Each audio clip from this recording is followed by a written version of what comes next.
இப்போ இந்த ஆட்சியில குற்றங்கள் பெருகிடுச்சு. நியூஸ் சேனலை வச்சால கொடூரமான குற்ற சம்பவங்கள் தான் செய்திகளா வந்துகிட்டு இருக்கு. எனக்கு முன்பு பேசிய தங்கை கனிமொழி சொன்னார, சமீபத்தில்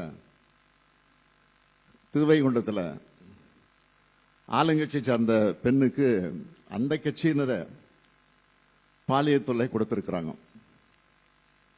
இது பத்தி 2 அமைச்சர்கிட்ட முறையிட்டும் நீதி கிடைக்கல. நேற்று கூட ஆலந்தூர்லையும் சேலத்திலையும் ஆளுங்கட்சியை சேர்ந்த நபர்களை பாலியல் குற்றங்களில் ஈடுபட்டதா செய்திகள் வந்துச்சு. தேர்தலுக்கு முன்ன இன்னைக்கு இருக்கக்கூடிய முதலமைச்சர் பேசின எல்லா கூட்டத்திலையும் பெண்கள் பாதுகாப்பு பத்தி தான் தொடர்ந்து பேசினார். இன்னொன்னு சொன்னார், எங்க நல்ல விஷயம் நடந்தாலும் அது நம்ம பசங்க தான் செஞ்சதா இருக்கணும்னு சொன்னார். ஆனா இன்றைய நிலை என்ன?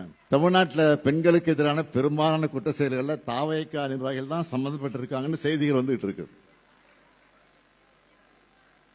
பிரச்சாரத்தை பேசும்போது